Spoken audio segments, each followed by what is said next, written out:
So we have an international crowd here. Yes.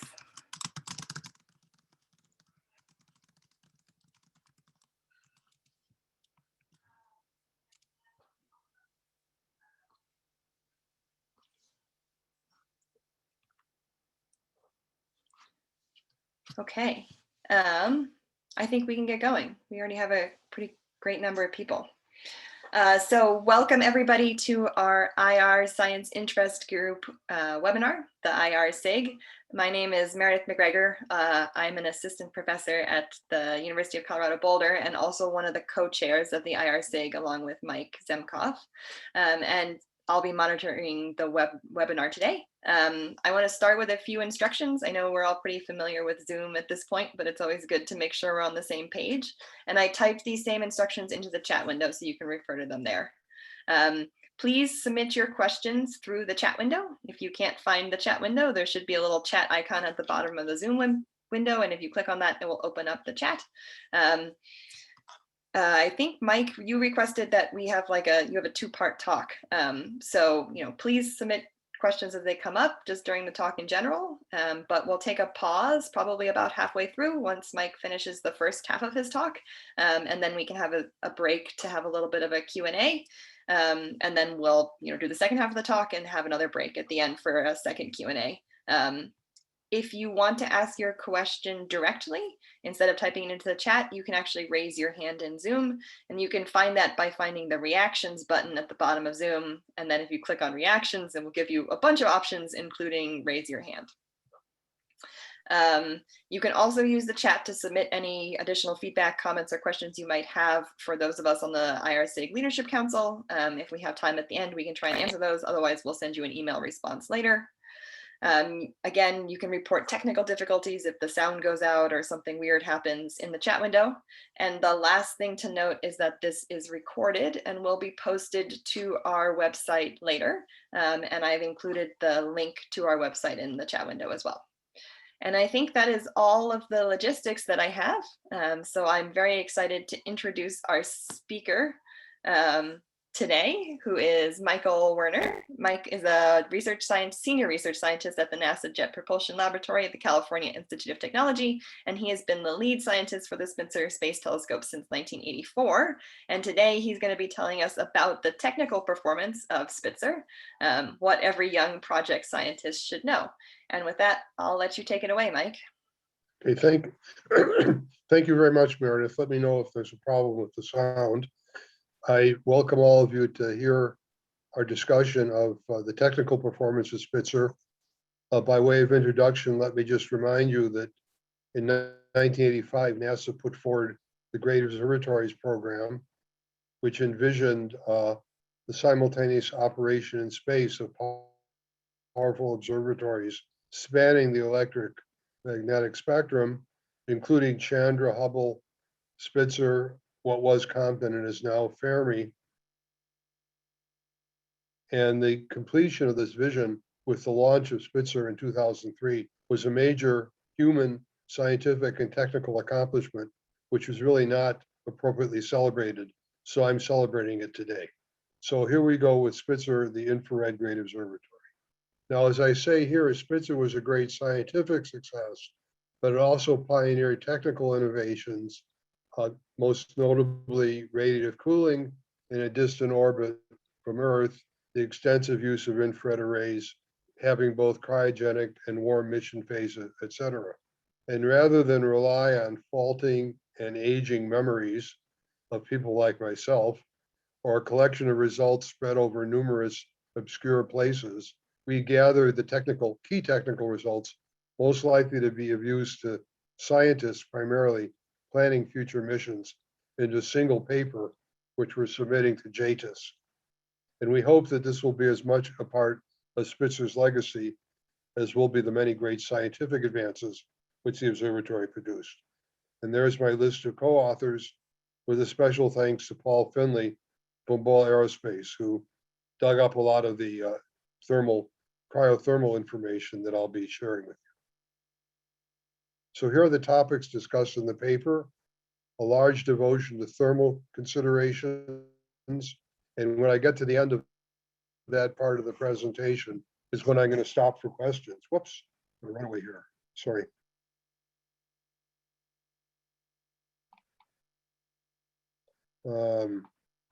Fiddlesticks.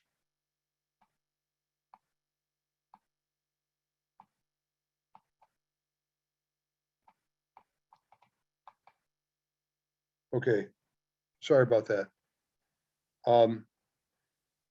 Then I'll talk some about payload issues, some about the spacecraft's performance. A more detailed discussion of many of these topics is in a paper by Bob Gertz et al. In the Review of Scientific Instruments in 2007.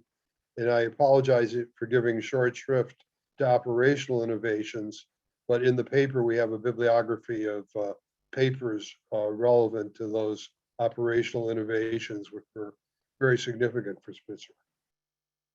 For those of you who've forgotten what Spitzer looks like, this is a cutaway view of the spacecraft. Starts on the right with the solar panel. I've highlighted in red pieces that are particularly important for our discussion today. Interior of the solar panel is the solar panel shield, which shields the heat from the solar panel and deflects it away from what's called the outer shell. The outer shell is the container for the telescope, the instruments, and the cryostat. When we launched, of course, we had helium in the helium tank, which cooled the instruments for about almost 6 years. But because of the orbit that we were in which we could always keep the sun pointed, the solar panel oriented towards the sun, and because of the optimization of the system for radiative cooling, even after we ran out of helium, the instruments and telescope remained cold enough that we could continue to use the IRAC camera in its 2 shortest wavelength bands. Underneath the outer shell is a spacecraft shield, which blocks the heat from the spacecraft from impinging on the outer shell. Remember, the spacecraft has to operate at basically room temperature. The outer shell, as I'll show later, equilibrated at 34 Kelvin, and the telescope inside was even colder. And I also highlight the star tracker and the IRU, the gyros that is, because of the fact that they're attached to the spacecraft. The spacecraft is only weakly coupled mechanically to the telescope, basically. And so keeping the telescope and the spacecraft lines of sight aligned was an issue that we had to contend with, which is not new to Spitzer. So the way this worked, of course, is we launched with the telescope warm, the temperature of a Florida August evening. It cooled down very rapidly due to radiation into the cold darkness of space. And subsequently, after a few weeks, we cranked up the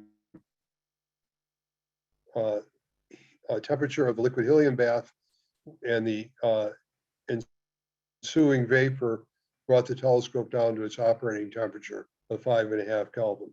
And John Mather pointed out to me, of course, that JW uses the same architecture, launching warm and cooling down on orbit radiatively.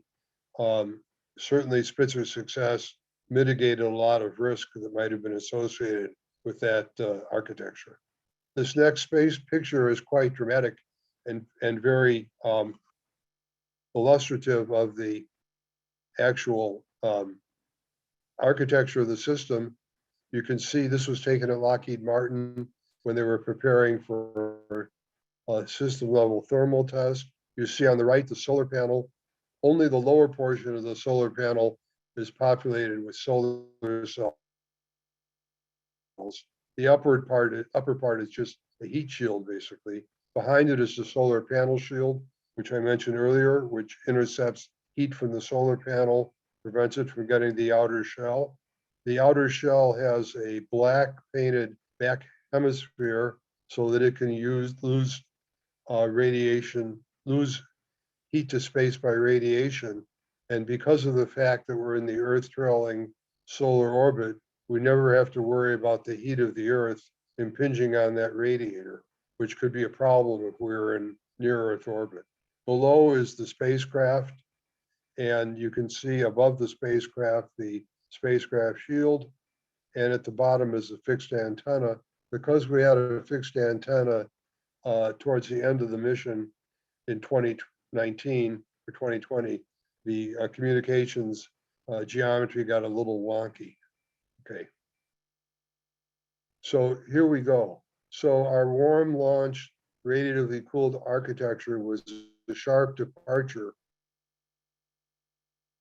from previous cold launch systems and concepts for Spitzer that allowed us to fit into the cost and launch vehicle constraints imposed by NASA. It was very compatible with the solar orbit, which allowed us always to use the solar panel both as a sunshade and a power source.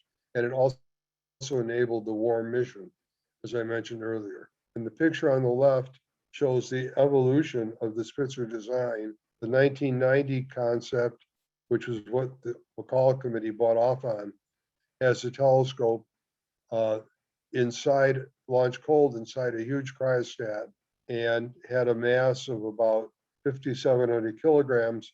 This concept was intended to fly in high Earth orbit, as I recall. When we went to the warm launch and removed the telescope from the cryostat, we ended up with a much lighter, much less expensive system, but with the same size aperture and the same cryogenic lifetime, not to mention the extra bonanza of the warm mission. And the paragraph at the lower right is quite telling. It summarizes the performance of the cryo mission, which lasted over 2,000 days and boiled off only a few milligrams, a fraction of a milligram of helium per second, which corresponded to a heat load of only 5.1 dissipated at the focal plane, either by the instruments or by a makeup heater, which we use to control the telescope temperature, as I'll describe in just a second. By way of contrast, IRAS, which was a great scientific and technical achievement, I might add, operating in low Earth orbit with a warm outer shell, used 71 kilograms of helium, almost twice that Spitzer used in a lifetime of only 10 months. And its helium utilization was dominated by parasitics as heat from the outer shell crept down into the cryostat. Just a reminder of the orbital geometry. The solar panel in the early part of the mission, well, you can see the arc of Spitzer as it moves away from the Earth in the Earth-Sun rotating coordinate system. Cryogen depletion was in May 2009, and that was when the warm mission started. And throughout the cryogenic mission and the early part of the warm mission, it was possible always to keep the solar panel basically perpendicular to the sun line, even when downlinking data. As we got further away because of our fixed antenna, we had to pitch over further to downlink data to the Earth, and the distance led to a reduced data rate, and the pitching over required that we recharge the battery between downlinks. But there were no cliffs here. This all happened smoothly with time, and the operations teams were able to keep up with it. So we continued to operate at high efficiency right to the end of the mission in January of last year. And again, on the left, you can see the range of sun angles accessible to Spitzer: 30 degrees off sun, 7.5 degrees towards the sun from the perpendicular. And that gave us a nice swath of the sky that we could always observe. And each point on the sky, even in the ecliptic plane, crossed through that swath in about 37 days. So we had very relaxed viewing constraints. Now here's an important chart, which is a heat flow chart. And basically this shows the radiation into and out of the various key elements of the system. So you start at the right, you have 5.3 kilowatts of solar power incident on the solar panel. And that's all the energy that Spitzer has to play with, both for thermal and for conversion to electricity and so forth. as you move towards the left on this picture, the solar panel shield receives only a small fraction of that power and radiates most of it to space. So when you get to the outer shell, which is highlighted by the red arrow on the left, only 500 milliwatts, fewer than 500 milliwatts, got to the outer shell, which is a macroscopic object. You know, it's big as a small car, but the cryothermal system works so efficiently that only 1 part in 10 to the fourth of the incident solar power gets as far as the outer shell. And of that, a yet smaller fraction is conducted or radiated inward to the interior of the outer shell. Let me remind you that a 273-degree black body, like the tip of your finger, radiates 30 milliwatts per square centimeter. So these numbers give you an idea of the efficiency, not only of the cryothermal design, but also the difficulty of the test and also the precision of the assembly. You know, if there was one penetration which got from the outside to the inside, equivalent to the size of your little finger, that would have totally futzed up the cryogenic performance of the system, which was superb. During the cold mission, the little curly cues on the upper left of this diagram show the effect of radiative cooling, which is taking away from the interior of the outer shell the heat that leaks through from the various conductive and radiative heat sources. Most of it is actually conductive at these low temperatures. When the helium was exhausted, that radiative cooling was no longer available, but the heat loads were pretty much unchanged. And so that 20 milliwatts or so is what set the temperature of the telescope in the warm mission, which I'll talk about again in just a minute.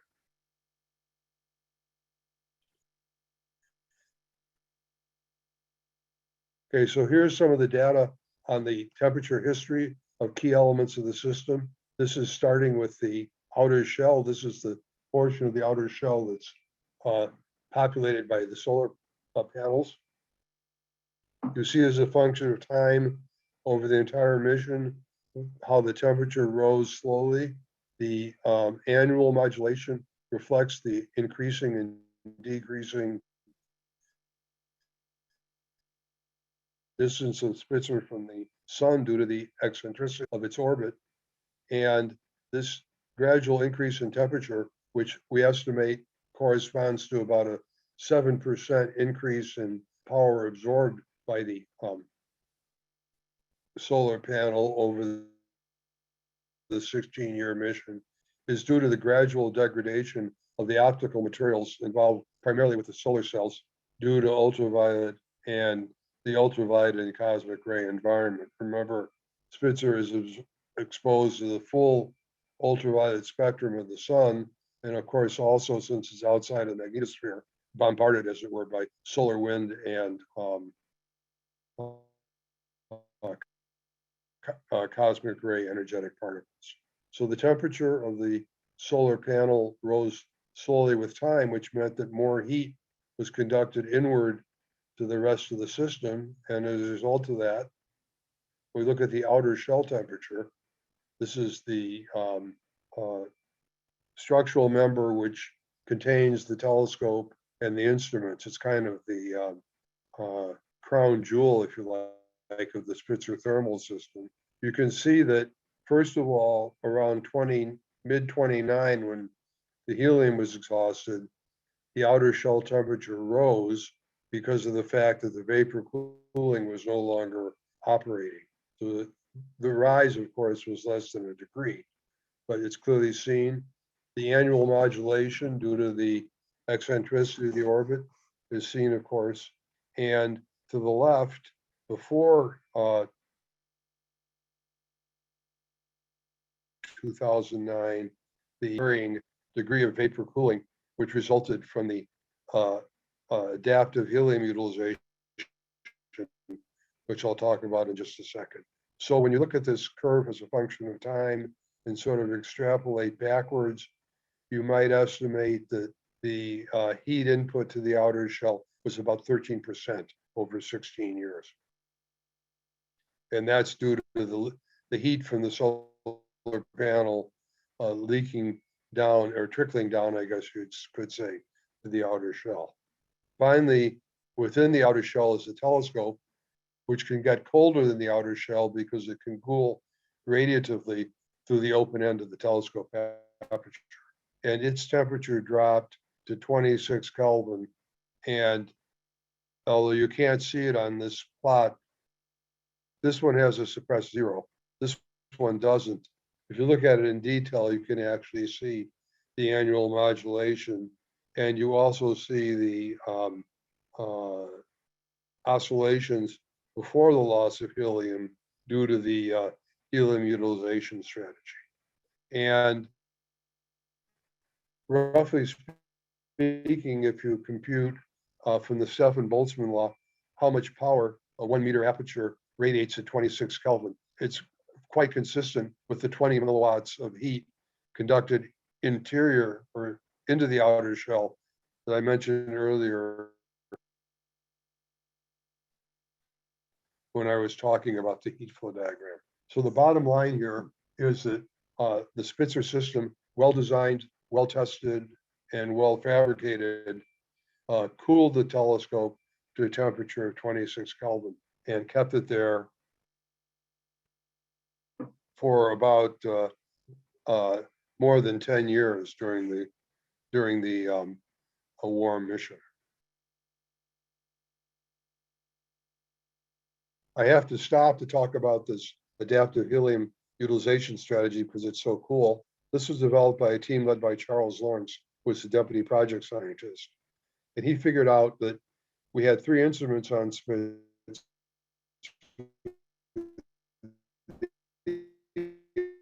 IRS, which operated from 5 to 40 microns, 3 to 10 microns basically, and the MIPS, which operated from 24 to 160 microns. And even if one wanted to achieve background limited performance with these 3 instruments, they didn't all require an equally cold telescope. So what Charles and his group figured out is shown in this plot. The blue data show the temperature of the helium bath as a function of time. This is a period of about a month. And the red data show the mirror temperature. So if you start at the left, we'll start at the middle where it says heat pulse. At that point, the IRAC is operating and the telescope temperature is rising slowly because of the fact that it doesn't have to be very cold for the IRAC to work well, and because of the fact that there's relatively little power being dissipated in the helium bath. Remember that the greater the boil off, the more vapor cooling and the colder the telescope. A little paradoxical. Warm helium means cold telescope. So at that point, a carefully calibrated heat pulse is introduced and maintained. So there's heat being dissipated in the helium bath. And because of that, the telescope temperature starts to drop. And over a period of a week or so, it drops from 11 Kelvin to about 5.5 Kelvin, which is where it wants to be when the MIPS is operating. The MIPS comes on and extra power dissipation into the bath. At the end of the MIPS sequence, the replacement heater is turned off, and you come helium bath temperature starts to fall, and the mirror temperature starts to rise until you get back to the IRAC in the middle of the figure. So this is an extremely clever and elegant way of extending the lifetime of Spitzer, the cryogenic lifetime, and it added about 6 months over what we would have achieved if we required that the telescope was always at a temperature of 5.5 Kelvin. So this went on sort of in background throughout the warm mission. And it's these temperature oscillations, if you like. I mean, throughout the cold mission, I'm sorry. It's these temperature oscillations that led to the fuzz on the telescope temperature plot to the left of this conversion to the warm mission. You can see the telescope temperature never falls below 5.5 Kelvin and never rises above about 13 Kelvin because of the power dissipation that the instruments required. Now, verifying the cryogenic lifetime through ground tests was not trivial, and I didn't really appreciate how non-trivial it was till I started reviewing this material in preparation for our paper and our talk. It's a real challenge because you can't replicate the space environment on the Earth. So the verification was broken into two parts. Interior to the outer shell, which was verified and cryotested ball, because all of the power that gets into the cryostat, the instruments, and the telescope has to go through the outer shell. So by fixing the outer shell temperature, you can test that portion of the cryosystem, and the portion exterior to the outer shell, having to do with the spacecraft, the solar panel, and so forth, was verified in the thermal vac test at Lockheed that I showed earlier. Now, the cryotest had intended to drive the outer shell temperature to levels expected on orbit. In fact, there was a special cooling loop at the base of the telescope that was intended to be used for this purpose. And this just reminds us that when you're putting a mission together, you need to think it through right to verification and test and make sure that any additional features you need, like this cooling loop, are in there from the start. Unfortunately, this scheme didn't work. The test was hellishly complex because there were 4 or 5 liquid helium cooling loops in this huge chamber at Ball, because the telescope, the cryotest, was being done in parallel with the optical performance test. The perform scheme failed because of test-induced artifacts, including things like heat being conducted radiatively in through the plumbing of the various cooling loops. And so instead, the Ball team, led by Paul Finley, resorted to careful modeling of the entire test configuration, not just the telescope, not just only the CTA or the outer shell in was involved in this test, but the model that they put together included the entire test configuration. And then they ran in the test chamber cases with various imposed heat loads at various portions of the system they had control over, and monitored the transient behavior to assess the couplings between the various pieces of the system. Even so, about 15 milliwatts remained unaccounted for when this test was over. Then they went to the thermal vacuum test at Lockheed, which faced similar challenges.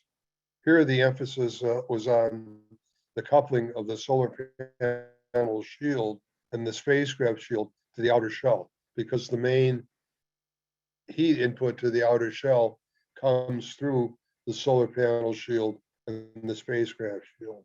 Again, measurements were made at 3 carefully spaced time periods during the initial cool down. And again, the modeling encompassed the test configuration, now including the spacecraft and transient behavior.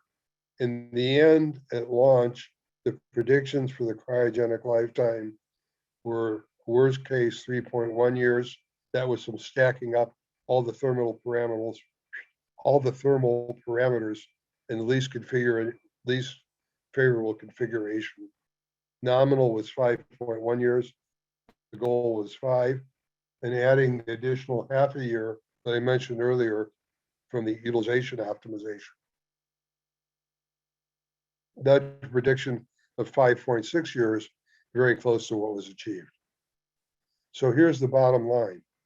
I mentioned this earlier, but from the point of view of evaluating the durability of the radiative cooling alone, we can say that after 16 plus years at 1 AU, a well-designed, well-constructed, and well-tested radiatively cooled system maintained the telescope primary mirror temperature at 26 Kelvin.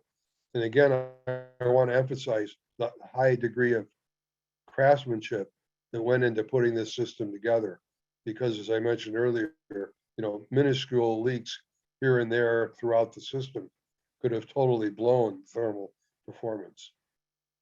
Stepping outward from the telescope, the temperature of the outer shell increased by no more than 1.5 Kelvin over these 16 years, and much or all of that can be attributed to the increased power absorbed by the solar array, which trickled down to the outer shell. So there's no evidence of, over this period, of any degradation in the low temperature thermal and optical properties of the components of the system responsible for the radiative cooling. The main degradation, since these components weren't exposed to ultraviolet light by construction, the main degradation could have been due to cosmic rays and ionizing particles. So this, I think, is the end of the thermal discussion. So let me pause briefly to catch my breath and see if there are any questions. Okay, great. So we can take a pause here to take some questions. And again, you can either type your questions directly into the chat and then I'll read them out. Or if you'd like to ask your question directly, you can raise your hand, and you can find that by clicking on reactions and then raise hand, and then we can unmute you and you can ask your question directly.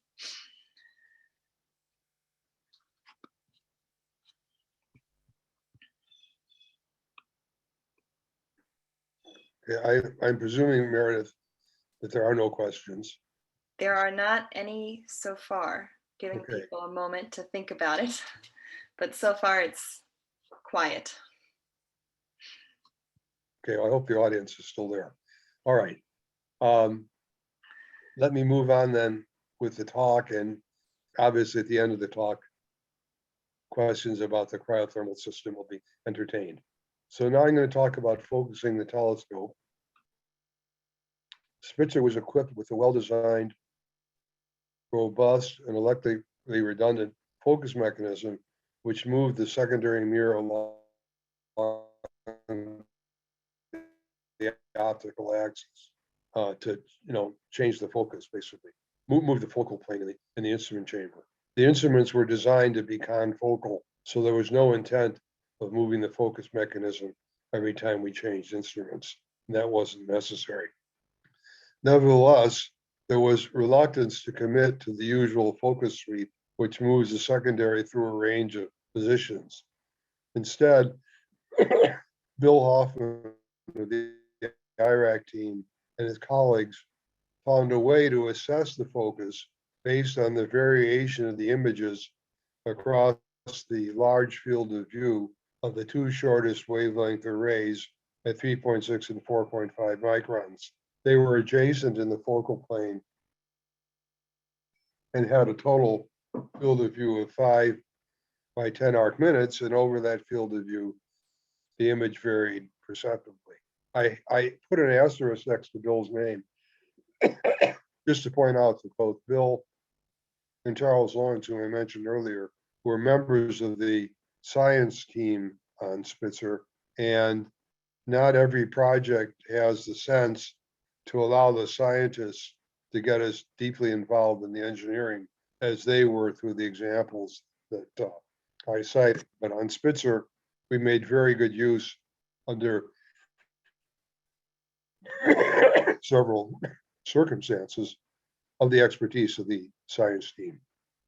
So Bill's calculation or his modeling was verified by a double-blind test on the ground, and it was used on orbit to focus the telescope with just 2 moves, one of which was a little baby step to make sure we knew what direction things were going in. The result of that is shown here. The before picture shows in red the predicted image profile from the pre-launch modeling, and the observed image averaged over the IRAC field of view before the focus adjusts, and the after image shows the improvement in the image quality resulting from the use of Bill's algorithm and the 2 steps of the focus mechanism that were required. And you can see it sharpened up the central spike, if you like, and pulled in the wings.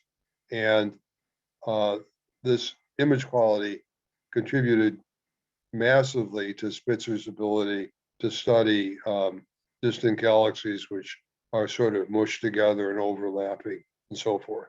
So that was another great success.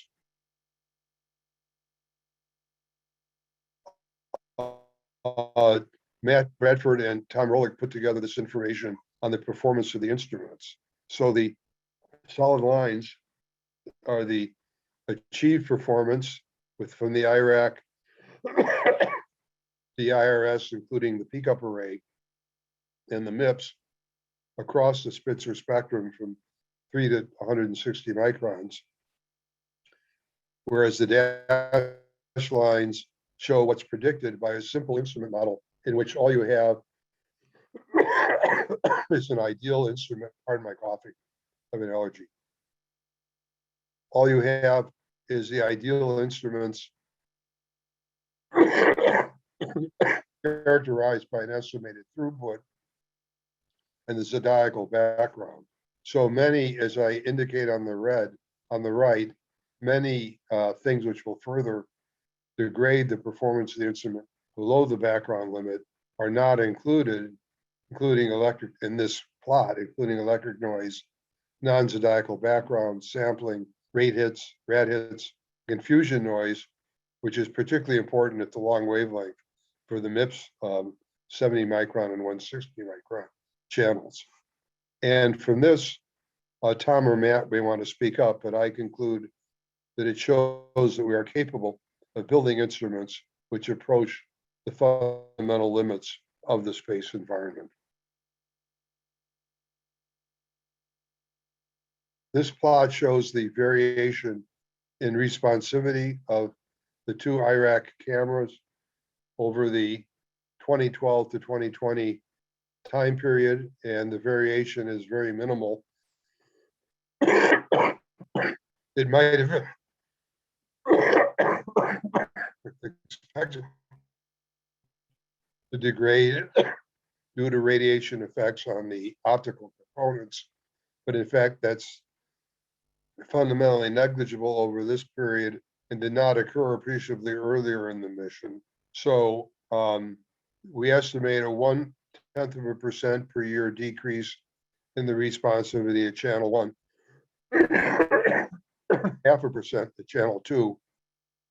And just for information, the arrays were Innsby arrays, and the filters were standard alkali halide lenses and multi-layer germanium filters and beam splitters. But the throughput varied only minimally over the lifetime of the mission. Another very interesting issue has to do with the cosmic ray hit rate. Remember that Spitzer is outside the magnetosphere. So here is a function of time over about 10 years. This is data that Patrick Lawrence put together. You can see the number of pixels in either of these arrays. The two agree very well. Hit by cosmic rays per second. Now, the big spike around mid 2011 was due to the fact that there was a solar flare at the time that these the measurements were being made at that epoch. You can see as well the modulation in the hit rate due to the solar cycle. The sun gets more active, the solar cosmic rays get excluded from the Earth's vicinity. So basically, typically in a 1 per second, we had about 4 particles being hit, and we estimate that corresponds to an isotropic ionizing flux of about 8 particles per square centimeter per second. It might be even less if secondaries contribute to the hit rates, and we haven't evaluated that. The radiation effects were transient. At the end of the 16-year mission, more than 98% of the pixels remained usable. So obviously, Each mission with its own shielding and so forth would have different hit rates for the pixels in the arrays. But this is maybe a useful walking around number. And Mike, let me interrupt you just for a second. I'm Sure. sorry. This is Patrick Lawrence. I didn't put the numbers together. Joe Hora collected those. I just basically collected a lot of the numbers we had from the Spitzer Iraq mission. So I just want to give credit to Joe Hora for collecting those. Okay, thank you very much, Patrick. And thank you, Joe. Over time, this plot shows the power generated by the solar array, which decreases gradually. That's called the available current due to the same optical degradation that I discussed as part of the thermal system. Again, it remained above the need, which is shown by the load current. But in 2011, there was a slightly frightening episode where a micrometeorite hit on the solar array, disabled part of one of the strings of solar cells. And if that had happened too many more times, we would have had problems. Finally, many of you are probably familiar with this. When we started trying to do very high precision photometry on exoplanets, looking at transit signals for which we required a performance at the level of 100 parts per million or so, the data in black show that if you look at the bottom curve, the data in black show a modulation of the signal by about 0.2%, periodic with a period of about an hour. And the data in black subsequently showed that modulation was due to a wobble in the pointing of Spitzer, which moved the images around on the array. And because of the fact that there's a phenomenon called the interpixel gain variations, so that the signal depends where on the pixel the centroid of the image is, small image motion led of the order of a fraction of an arc second, a very small fraction of an arc second, in fact, led to this undesirable modulation of the signal.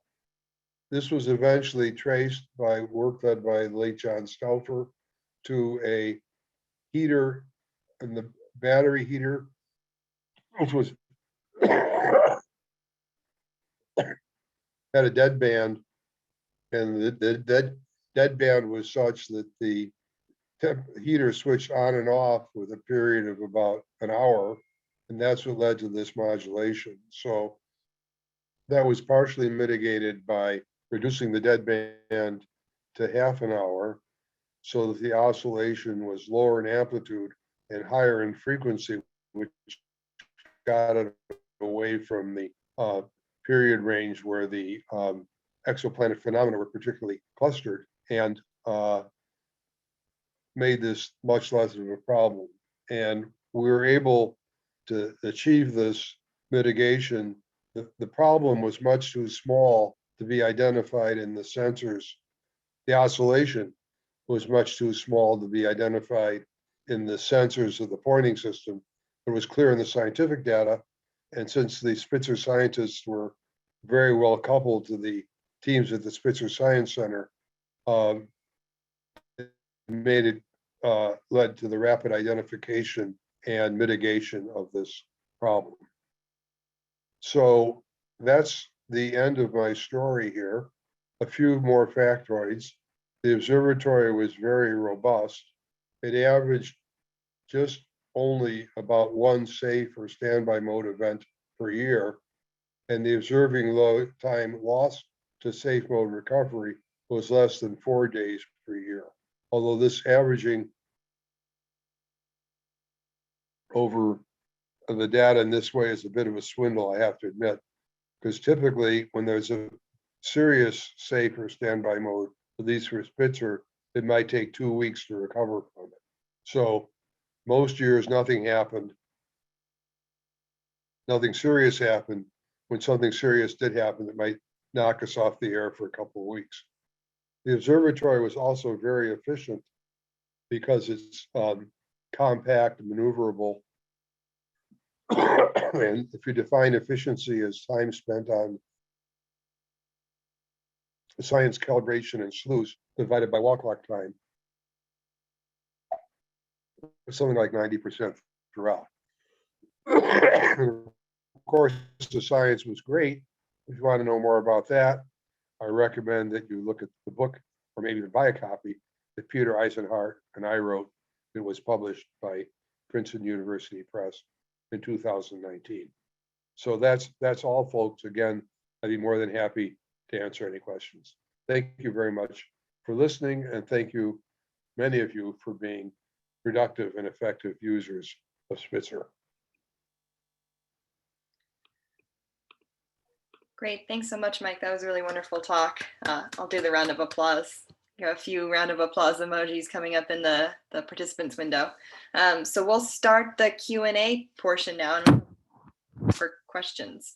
So a reminder, you can type them into the chat and then I'll read them out. Or if you'd like to ask your question directly, you can raise your hand by clicking on reactions and then raise hand, and then I'll just call on people and you can unmute yourself in order of, raised hands. But we already have a question in the chat from John Mather, who says, great talk. What caused the safe standby mode events? Well, there were a variety of causes, John. The two that I remember, and maybe Tom would want to chime in there. The two that I remember, one was a massive cosmic ray hit to the electronics, which drove the IRS. And it wasn't just a single event upset, it was a kind of quadruple event upset. There's a long story about that, which I'll tell you over a beer sometime. That was a major one. And another major one was a issue with the A-side CNDH system, which, for a reason which I'm not sure we ever really understood, swapped over to the B side. This is the computer brain of the mission. And while there was every reason to believe that if we went back to the A side, it would be operating fine, it's kind of a no-brainer when you have $1 billion observatory operating in space, and you're going to switch over to a CNDH system, which is an uncertain state, that if you don't want to end up testifying at Congress, you don't do that, okay? And to bring the B-side system up required installing in its software a lot of patches that have been installed on the A-side over the 10 years of the mission. So that was a kind of laborious recovery process as well. Those are two that I come to my mind right away. Tom, can you think of others? Well, right off the bat, we went into safe mode when we launched because of some glints, I think from the moon, if I remember correctly, in the star trackers, which got things confused until we got a little bit further pointed away from there. The other I remember is that actually we were a bit of a victim of our own success. We were running for so long that some of our counters ran over the number of bits and started showing up negative numbers as a result, and which tripped fault protection and safed us. And so we had to go and look at all the counters and realize and try to figure out if any of them were going to run over their bit limits, and make sure that they were reset or adjusted properly. So those are two additional ones I recall. Another problem of the same type that we encountered was that when we switched over from the cold mission to the warm mission, we had temperature sensors in the IRAC, which was the only instrument, the temperature range that they were now being used in. And that caused us some, I don't know if it caused us to go in the safe mode, but sure caused us some concern. Okay, we have a hand raised. So do you want to go ahead and ask your question? I think you're already unmuted. Yes, thank you, Mike, for the nice overview. With this experience, would you go again for a Spitzer style cryogenics, or would you go for an all mechanical cooler system? So is this Tice to grow? Yes, Yeah. Well, I think it depends probably on the scale and the scope of the mission, but the efficiency of Spitzer's cryogenic system is really extraordinary. And if you were doing something which was, say, a probe class mission where you could live with a 5-year lifetime and so forth, you might want to think about it. I'm not sure how the power dissipation of modern arrays compares with those of Spitzer. Our biggest array was 256 by 256. And surely a bigger array would dissipate a lot more power. So I think it would be worthy of consideration, but I think it probably depends on the details. It probably wouldn't do for a great observatory like the Origin Space Telescope, where you're looking for a 15-year lifetime in a very complex and power-hungry focal plane. but you believe that the cryo coolers would be reliable enough for 15 years? I don't know. I'm not in a position to answer that, Tice. I don't know that much about cryo coolers. Thank you.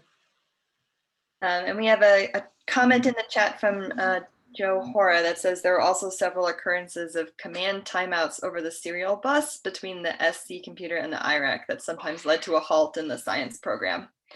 And I'll take a question from the chat now, switching back and forth. So Matt Greenhouse asks, any words of wisdom on public outreach during the commissioning phase of JWST? Public outreach during the commissioning phase of JWST.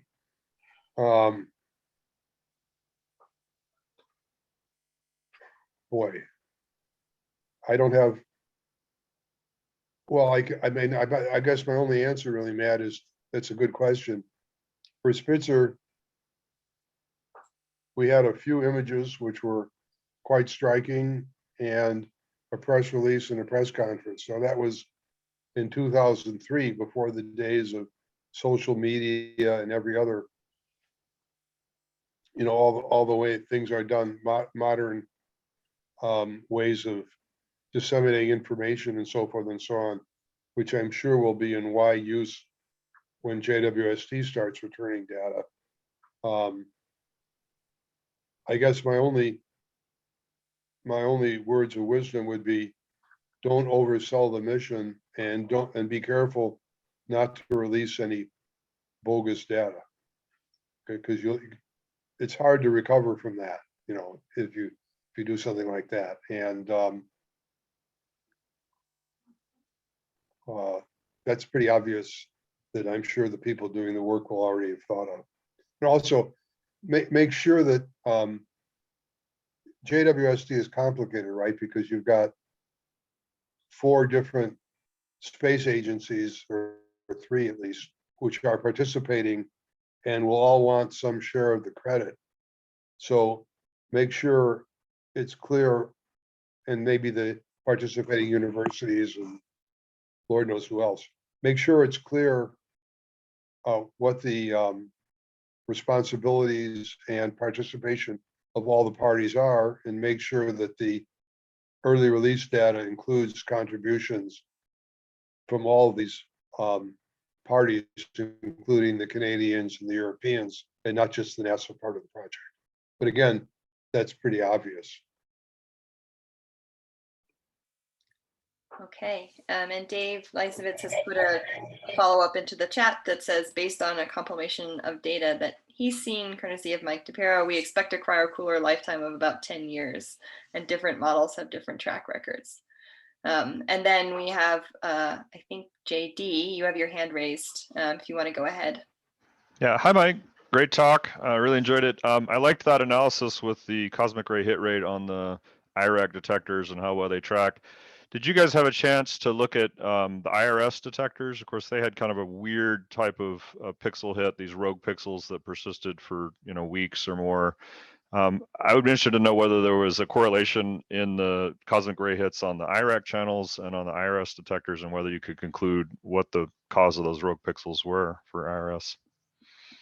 That's a good question, JD, and I'm going to defer to the IRS Deputy PI, Tom Rolick, to answer it. And I'm happy to answer promptly by saying, I don't know. It's to paraphrase Mark Twain. No, that's a good question. I'm sure there is an answer to that question, but I just don't know it. Those pixels that we had, those what they called unruly pixels, actually were studied quite extensively by Jeff Van Cleve, and he would know about the answer to that question. Yeah, we're delving back into the whole IRS mapping archive, so we're actually interested in rogue or unruly pixels again. Thanks. Okay, we're almost at the top of the hour, but we still have a couple minutes if there's a few more questions people want to ask. And while we're waiting, I'll just take the moment to advertise that we have these webinars frequently. We average about one per month. So there's several coming up in the next couple weeks, and we'd love to see you all at our future webinars. So please do check out our website for the list of upcoming talks, and join us for future ones. And we're always looking for more speakers. So if you are interested in giving a webinar, or you know somebody who's interested in giving a webinar, just shoot me or Mike an email, and we're happy to set that up.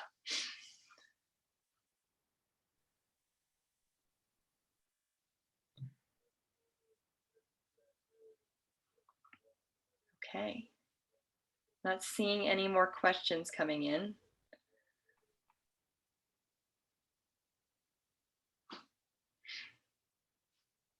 Great. Well, in that case, I think we can end here. But thanks, Mike, for a really wonderful talk. I think we got one of our best turnouts ever for one of these webinars today. So thank you for drawing in the crowds. And as Dave has put into the chat, thank you for all of your leadership on Spitzer. And this will be posted to our website if people want to refer to it later. And we hope to see you at future webinars. So let's thank Mike again with a round of applause. And have a great Tuesday, everybody. You're all very welcome, and hopefully within a few months you'll be able to read all about this in the article in JTIS, which will provide considerable additional information. Great. Thanks, Mike. Thanks again. Thank you, My Mike. pleasure. Thank you, Mike.